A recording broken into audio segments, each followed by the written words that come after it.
Kyle, want to ask you another question about prayers projection before we go on to another topic. Um, as we pray our Catholic prayers, obviously we're bringing things to mind. I mean, that's what we're doing when we're praying. We're repeating the doctrines and dogmas of the church, but we're also bringing to mind those things that we're praying for example, like in the Divine Mercy, in the Angelus, in the Holy Rosary. And it's much like what psychologists and psychiatrists actually tell us. They tell their patients, they say, quit talking about the rape, quit talking about this tragedy in your life, because when you talk about it or when you focus on this, you give it life and you give energy to it. So tell me about it one time, then don't talk about it again. That's kind of the same theology of prayer. When we pray about something, just like psychologists tell us, when you focus on something positive, you give life to it and you give energy to it. Isn't that, in kind of by way of analogy, something that happens with prayer? We're bringing it to mind, we're projecting it into the cosmos, and we're basically purifying our intellect by bringing these things to our mind. What say you, Kyle? Well, you're spot on, Jesse. You're exactly right. And so this, and I'm going to take this opportunity. Currently, we're doing a book study on Zoom, The Ways of Mental Prayer, by Father Dom Vitalis Lahodi. It's one of the classical works. It's the second book in our bibliography for Liber Christo, and it's very, very important. And so modernly, we have lost the art of prayer, but this book study, if you're interested in this book study, go to montecristo.net. That's MONTECHRISTO.net, and email for information for this book study. You can get the recordings of the previous ones, as well as the Reclamation Theology Retreat that's upcoming.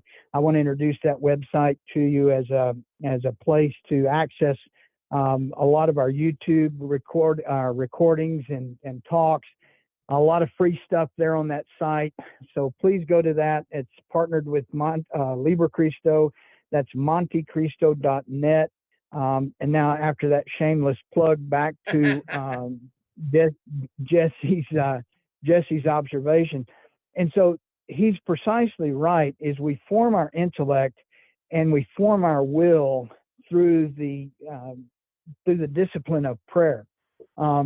The root word of disciple is discipline. And so the Catechism recognizes that prayer is going to be opposed by the adversary. The soul that is committed to the discipline of prayer is lost to the demons, St. Bonaventure quotes.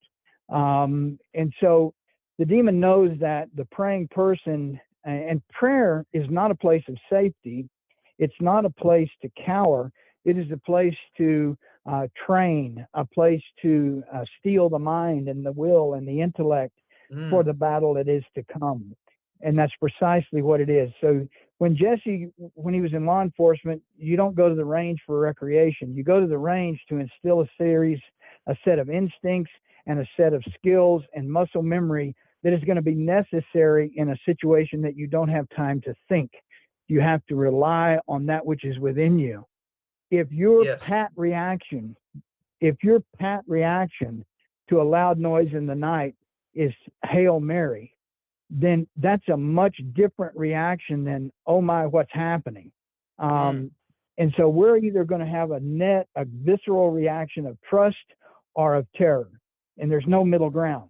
When something is unexpected, something happens, it's our response, our gut response is either trust or terror.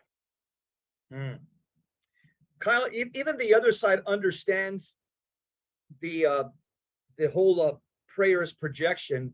The occultists, obviously, they don't pray; they do spells, hexes, and curses, but they also understand that when they do, conjure up demons, when they do their spells, hexes, curses, and incantations, they also have an understanding that they're projecting these words, these evil words and desires and designs into the cosmos, and they're like, as they say in the movie Ghostbusters, it slimes people.